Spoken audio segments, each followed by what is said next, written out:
Shalom bagi kita semua, Bapak Ibu, saudara terkasih dalam Yesus Kristus dan jemaat Tuhan yang dikasihi Tuhan dimanapun Anda berada saat ini untuk melakukan ibadah.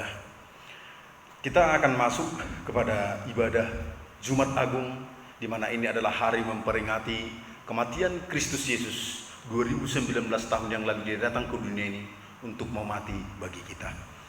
Bapak Ibu, sebelum kita mendengarkan kebenaran firman Tuhan, mari kita terlebih dahulu berdoa.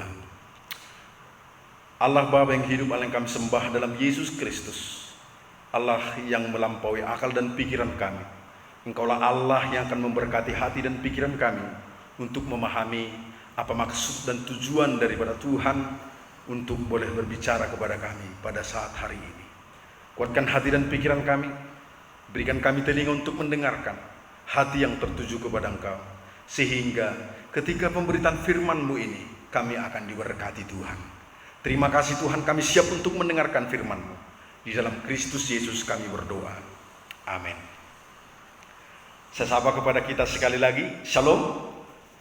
Ya, Bapak Ibu, saudara yang terkasih dalam Yesus Kristus, hari ini adalah hari di mana seluruh umat yang percaya melakukan penyembahan kepada Tuhan. Dan Yesus Kristus menjadi pusat sentral penyembahan itu tersendiri. Oleh karena Dia Allah kita, Tuhan kita yang telah datang ke dunia untuk menyatakan cintanya kepada kita. Bapak Ibu saudara terkasih dalam Yesus, dan biasanya perayaan-perayaan seperti ini dirayakan begitu meriah oleh seluruh umat. Tapi oleh karena COVID-19 yang saat ini memaksa kita untuk beribadah di rumah kita masing-masing. Bukan hanya memaksa, tetapi ini caranya Tuhan, atas seizin Tuhan, supaya setiap keluarga datang kepadanya, bertumbuh di dalam Tuhan. Bapak Ibu saudara terkasih dalam Yesus Kristus, kita tahu bahwa Yesus Kristus juga mengalami penderitaan. Jikalau 2019 tahun yang lalu Dia datang ke dunia ini untuk mau melakukan misinya, yaitu disalibkan, mati, dan dikuburkan. Dan kita tahu Yesus Kristus bangkit pada hari yang ketiga, dan itu dilakukan supaya kita diselamatkan. Nah, maka Bapak Ibu saudara terkasih dalam Yesus Kristus, hari ini kita akan belajar kebenaran firman Tuhan. Dan sebagai perenungan bagi kita, tema yaitu 7 seruan Yesus di kayu salib.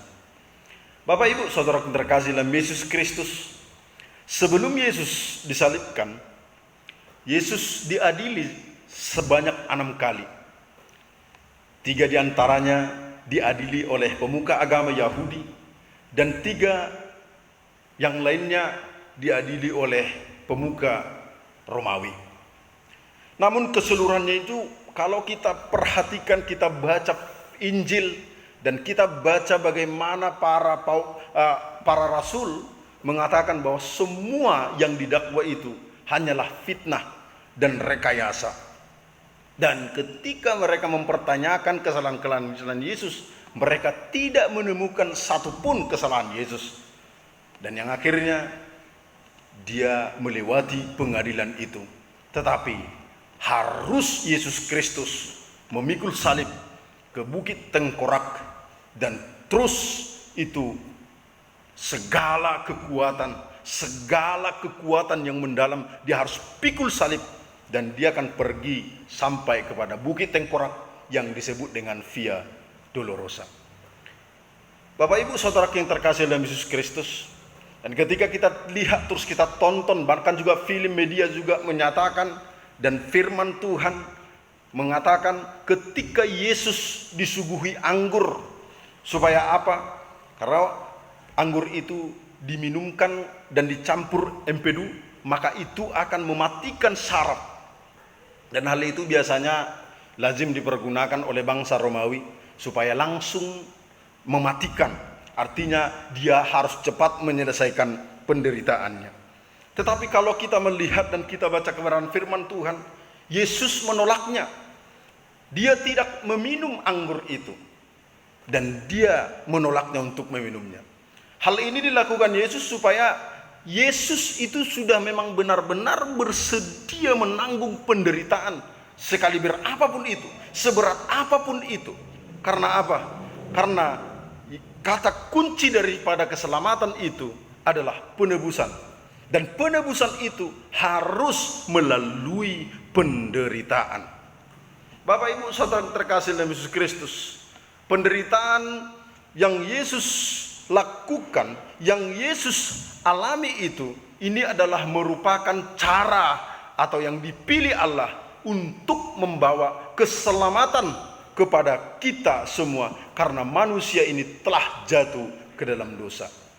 Bapak Ibu saudara terkasih dalam Yesus Kristus, ketika Yesus telah terpaku di atas kayu salib, sebelum menghembuskan napasnya yang terakhir, Yesus berseru ada sampai 7 kali, dan seruannya memiliki makna yang teologis dan perlu dihayati kedalaman maknanya supaya kita lebih memahami secara benar akan kematian Yesus Kristus di atas kayu salib, dan sehingga kita dapat mengembangkan kehidupan kekristenan kita dan kita semakin diberkati dan menjadi surat Kristus, surat yang hidup bagi semua orang.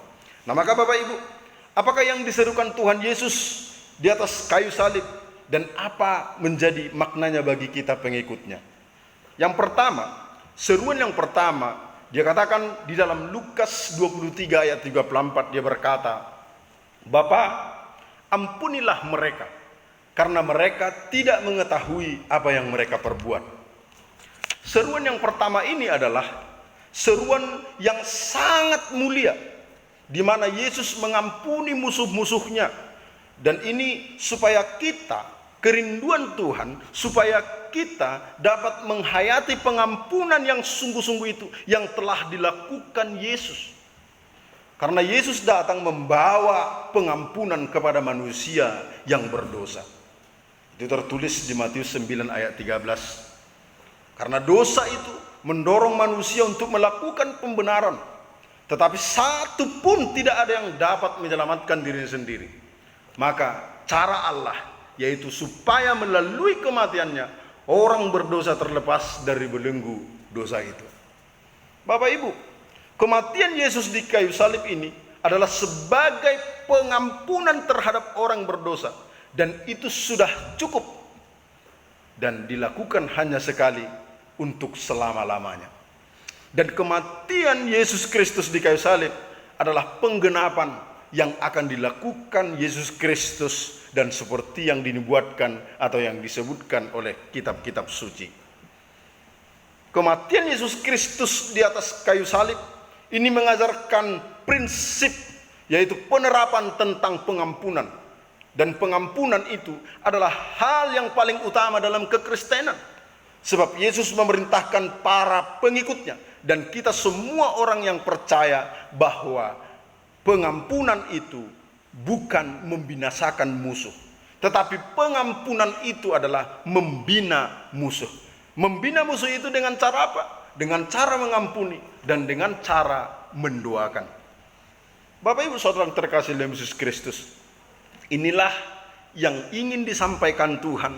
Mengapa ia mengatakan bahwa ampunilah mereka, supaya kita juga para pengikutnya tetap melakukan pengampunan setiap orang yang mungkin menyakiti hati pikiran kita, setiap orang yang menyakiti perasaan kita, kita dapat mengampuni karena Yesus telah mengampuni kita.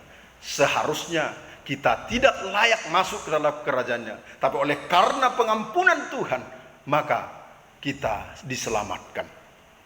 Bapak Ibu, itu seruan yang pertama. Dan seruan yang kedua adalah seperti tertulis di dalam Lukas 23 ayat 43, dikatakan, hari ini engkau bersama-sama dengan aku di dalam Firdaus.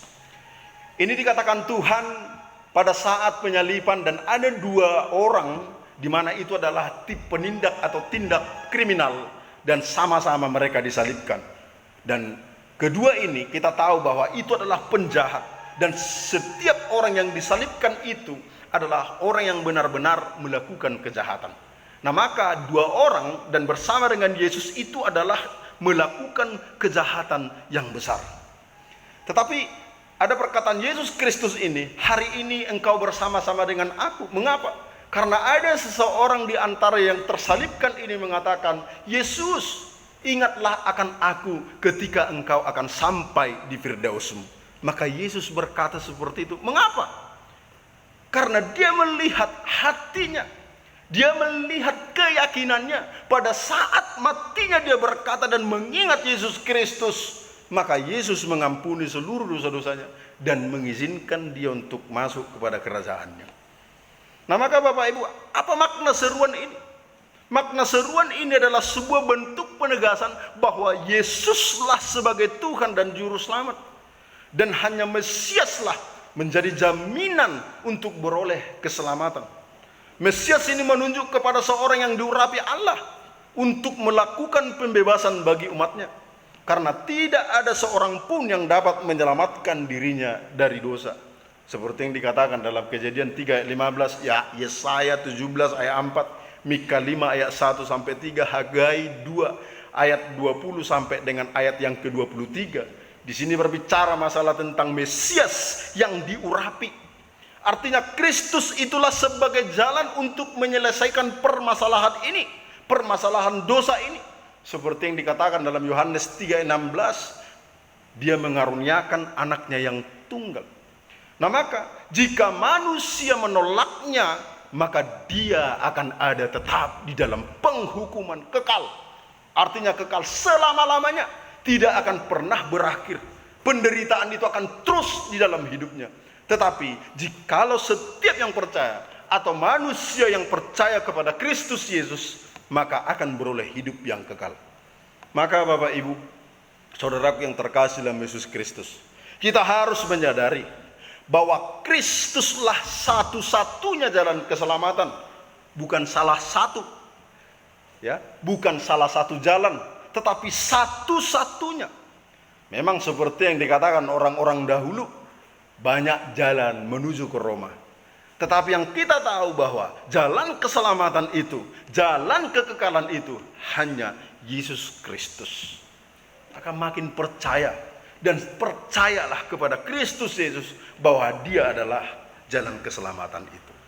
Dan yang kedua, ini adalah yang ketiga, ini seruan ketiga, di mana tertulis itu dalam Yohanes 19 ayat 26 sampai dengan ayat yang ke-27. Dia berkata, Ibu, inilah anakmu. Dan kepada Yohanes dia berbicara, inilah ibumu. Bapak Ibu saudara terkasih dalam Yesus Kristus, waktu di perjalanan, ketika murid-muridnya pergi meninggalkan, mereka lari ketakutan oleh karena telah tertangkapnya Yesus Kristus. Dan bahkan Petrus kita tahu, dia menyangkal bahwa dia bukan muridnya, dia bukan pengikutnya, tetapi ibunya dan adiknya Yohanes, dia tetap mengikutinya sampai kepada penyaliban. Bapak Ibu saudara terkasih dalam Yesus Kristus, apa makna daripada seruan ini? Mengapa dia katakan, Ibu, inilah anakmu? Dan kepada Yohanes, Yohanes, inilah ibumu.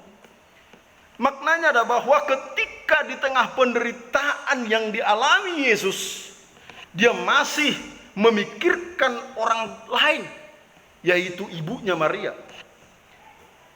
Dia tahu bahwa seorang ibu mengalami penderitaan, dan dia memikirkan nanti kelak betapa sedihnya pikirannya, betapa sepinya hidupnya. Maka Yesus memahami perasaan orang ketika bersedih. Dia menempatkan Yohanes dan supaya dia bertanggung jawab kepada ibunya. Nah, Bapak Ibu saudara terkasih dalam Yesus Kristus, perkataan Yesus dalam hal ini adalah merupakan pemenuhan titah keempat dari dasar titah atau hukum yang telah diberikan Tuhan kepada umat Israel pada saat itu. Betapa harus kita melakukan penghormatan kepada orang tua, dan dia tidak melupakan kewajiban-kewajibannya sebagai anak sulung Maria. Dia memikirkan ibunya. Nah, maka melalui seruannya ketiga ini, ini sangat terkandung betapa penting hidup bersosialisasi dan betapa penting hidup harus berinteraksi dengan keluarga, kerabat, atau sesama kita. Dan selama Yesus ada dalam dunia ini, Yesus terus menunjukkan interaksi sosial kepada masyarakat, interaksi sosial kepada keluarganya, dan betapa dia mengasihi keluarga. Maka Bapak Ibu Saudara terkasih dalam Yesus Kristus, adalah bohong dirimu jikalau engkau katakan pengikut Kristus tetapi keluargamu tidak engkau kenal. Adalah bohong itu engkau mengikut Kristus ketika engkau bermusuhan dengan keluargamu. Adalah bohong ketika engkau kata pengikut Kristus, percaya kepada Kristus, tetapi tidak melepaskan pengampunan terhadap orang lain, kerabat atau sesamamu. Ketika dia menyakiti hati dan pikiranmu, kau tidak melepaskan pengampunan, itu adalah bohong. Tetapi pengikut Kristus harus memikirkan yang lain. Bapak Ibu Saudara terkasih dalam Yesus Kristus. Dan seruan keempat dikatakan seperti di dalam Matius 27 ayat 46 dan Markus 15 ayat 34, yaitu ini adalah seruan keempat. Dia katakan, Allahku, Allahku, mengapa engkau meninggalkan aku? Tahu disebut dengan bahasa Aramnya, Eloi, Eloi, lama sabachthani. Bapak Ibu, seruan keempat ini yang mengingatkan kita bahwa kita harus mengetahui bahwa Yesus itu juga manusia 100% atau manusia yang murni, dan kita tahu bahwa dia juga Allah yang sejati.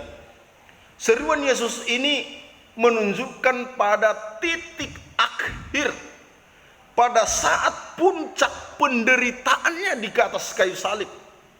Kita tahu perjalanannya bahwa siksaan terbesar yang dideritanya pada saat itu bukan hanya bersifat jasmania, tetapi penderitaannya juga adalah penderitaan jiwa pada saat dia menanggung dosa manusia.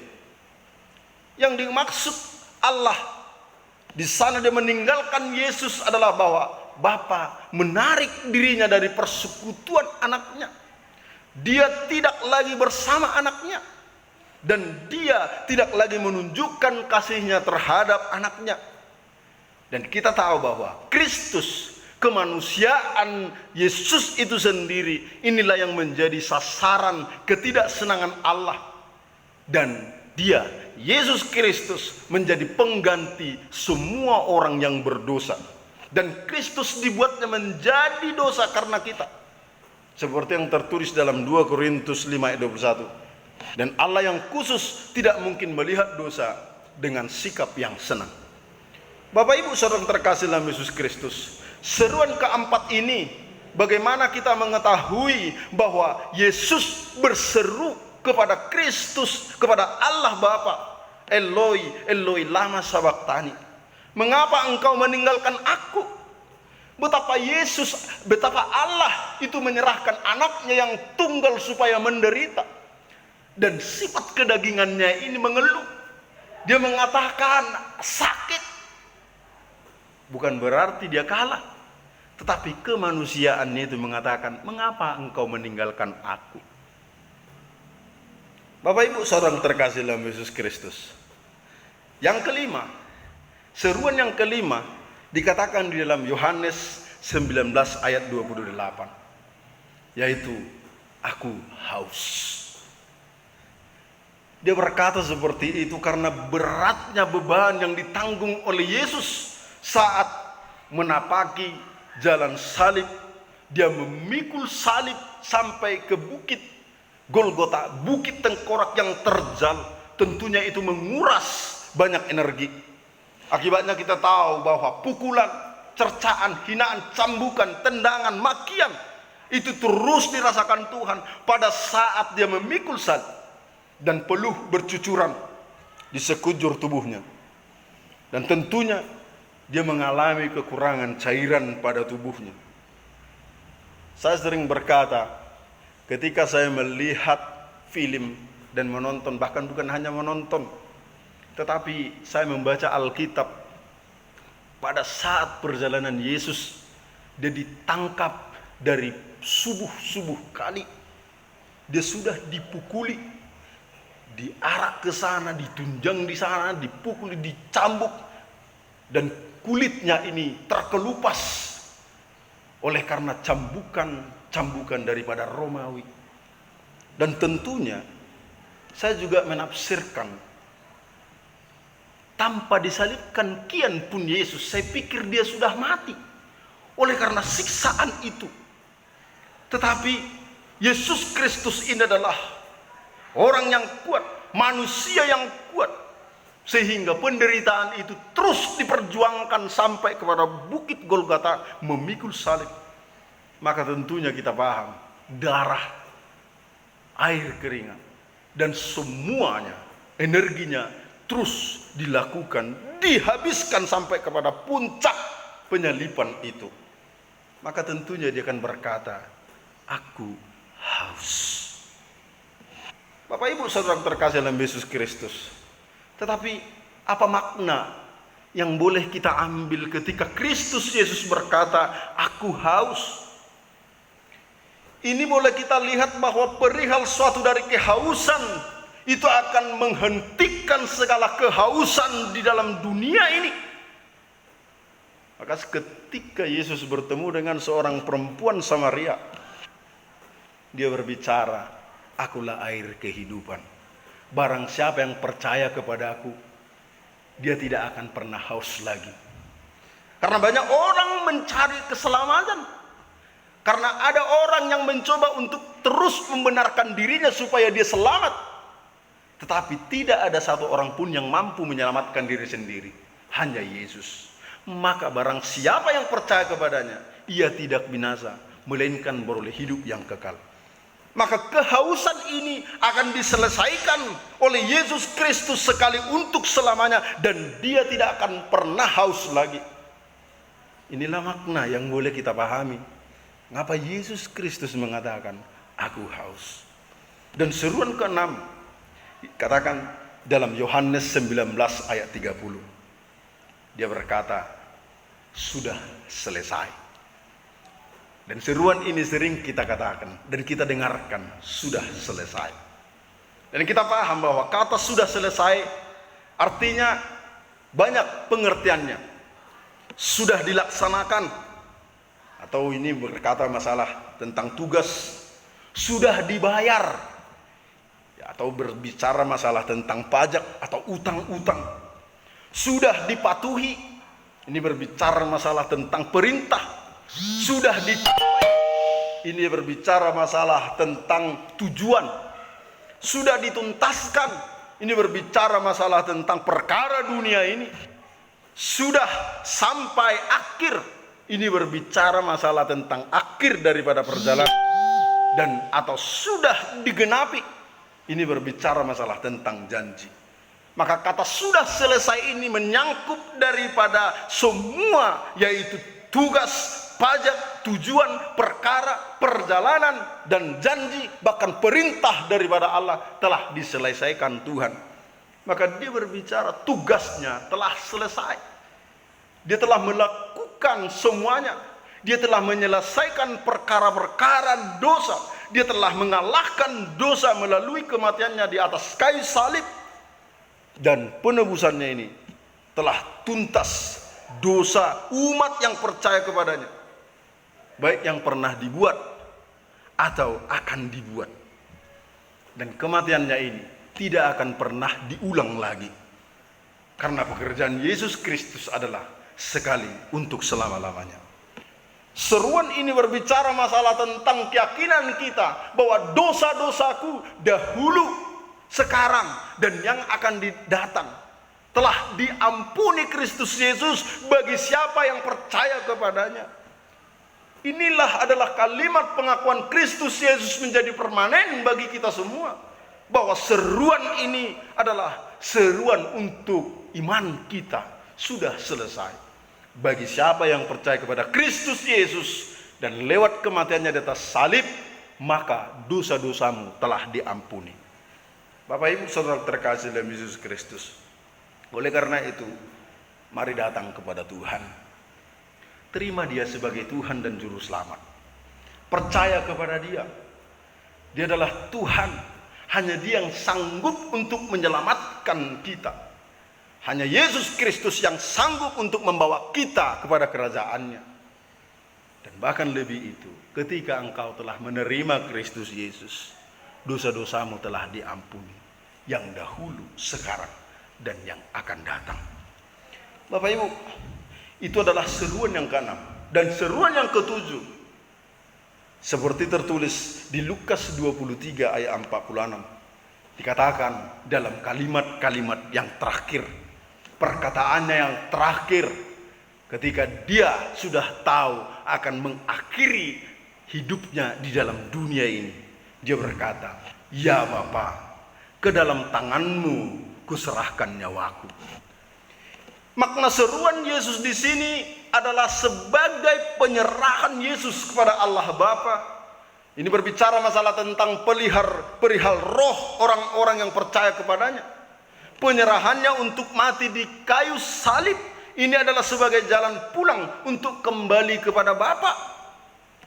Bapak Ibu, bila Ia tidak mati di atas kayu salib sebagai pekerjaannya, maka belum selesai di muka bumi ini pekerjaannya. Maka setelah selesai pekerjaannya, maka Ia harus kembali kepada Allah. Karena Yesus datang dari Allah dan harus kembali kepada Bapa sebagai pemenang. Bapak Ibu Saudara terkasih dalam Yesus Kristus, Yesus mati bukan berarti tidak berdaya. Bukan berarti Dia tidak sanggup untuk turun dari salib. Namun kematiannya di salib itu adalah penyerahannya secara totalitas, secara rela. Kematian Yesus di sini bukan sebagai kurban atau takdir hidupnya mati di atas kayu salib. Tetapi salib adalah klimaks kehidupan daripada Kristus Yesus yang telah dinubuatkan. Dan maka dikatakan salib adalah kemuliaan bagi Yesus karena telah menyelesaikan pekerjaan yang telah diberikan kepadanya untuk dilakukan Yesus itu sendiri.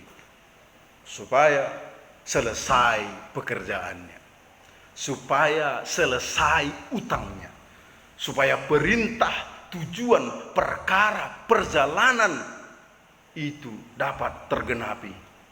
Dan sehingga kalimat sebelum ayat ini Dia katakan sudah selesai. Artinya tugas itu memang benar-benar dilakukan.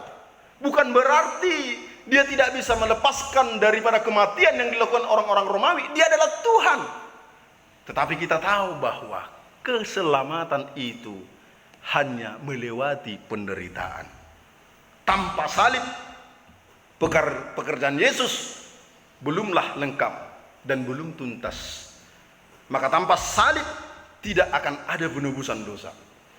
Yesus bersedia mati sebagai hamba yang menderita untuk menebus dosa umat manusia seperti yang telah dinubuatkan dalam Yesaya 53. Nah, maka Bapak Ibu, layaklah kita memuji Dia dan mempermuliakan Dia dari hari ini sampai selama-lamanya. Bapak Ibu Saudara terkasih dalam Yesus Kristus, maka demikianlah perenungan firman Tuhan lewat seruan Yesus di atas kayu salib ini. Betapa bermakna dan betapa berharganya kita melihat penderitaan dan pengorbanan Kristus Yesus. Dia menderita bukan untuk dirinya sendiri. Firman Tuhan berkata, tidak ada satu orang yang mau berani mati untuk orang yang salah. Tetapi Yesus mau mati supaya kita dibenarkan oleh Allah. Dan itu dilakukan kepada kita. Itu dilakukan supaya kita diselamatkan, supaya kita menerima kerajaan surga. Maka Bapak Ibu, di momen-momen seperti ini, jangan khawatir, jangan panik, jangan takut. COVID-19 ini sedang merajalela di Indonesia. Banyak pakar-pakar kesehatan mengatakan, maka kalau kita tidak menuruti perintah-perintah pemerintah, ini sampai dengan ratusan ribu yang akan meninggal di Indonesia. Tapi kita yakin dan percaya, Ketika kita turut perintah itu juga, maka kita akan berjuang melawan virus corona. Tetapi hal yang paling utama, berbicara masalah tentang kematian, kita tidak tahu. Baik pun kita tidak terpapar virus corona, baik juga kita tidak tahu kita kena COVID-19 nantinya, entah keluar kita dari rumah kita nggak tahu. Tetapi yang kita pahami, bahwa ketika kita mati, kita yakin pasti masuk surga. Karena Kristus Yesus telah menjaminnya. Maka dikatakan dalam Roma 10:9, ketika engkau mengaku dengan bibir mulutmu bahwa Yesus adalah Tuhan, dan percayakan Dia yang telah mati disalibkan dan bangkit dari antara orang mati, maka engkau akan diselamatkan. Hanya dengan bibir orang yang mengaku bahwa Yesus adalah Tuhan dan hati yang menerima, itu adalah orang yang diselamatkan. Bapak Ibu Saudara terkasih dalam Yesus Kristus, mari datang kepadanya selagi masih ada waktu, selagi masih ada kesempatan. Yesus Kristus dahulu, sekarang, dan yang akan datang tetap sama. Dia akan terus melakukan pengampunan bagi setiap orang yang datang kepadanya. Dan oleh karena itu, mari datang kepadanya. Seruan-seruan ini untuk mengingatkan kita betapa Yesus itu mengasihi kita. Maknanya yang sangat luar biasa ini akan terus kita kumandangkan, bahwa Yesus itu adalah Tuhan yang mencintai kita, mengasihi setiap umat manusia.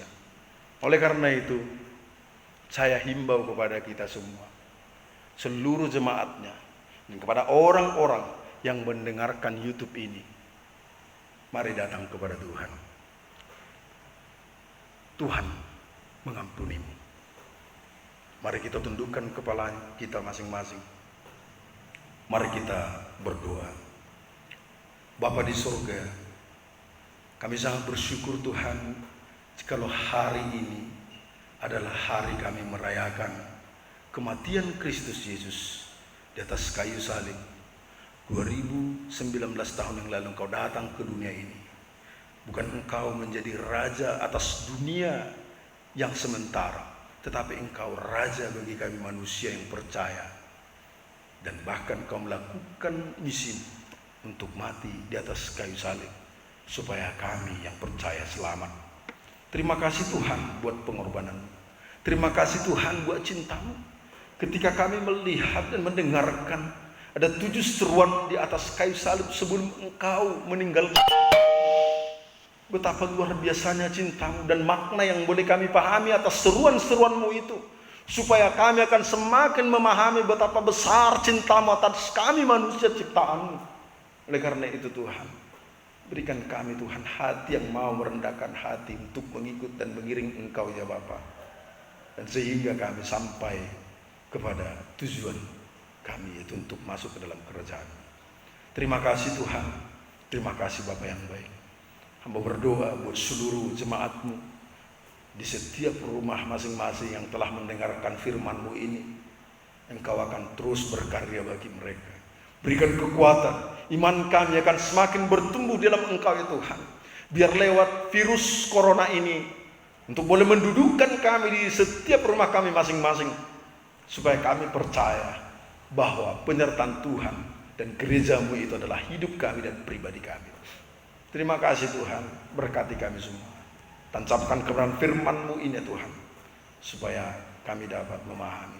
Kami akan menjadi umat yang berbuah dan bertumbuh dan bahkan menghasilkan buah. Terima kasih Tuhan, terpuji termulia nama-Mu. Inilah doa kami dalam Kristus Yesus. Kami mengucap syukur dan berdoa. Haleluya. Amin.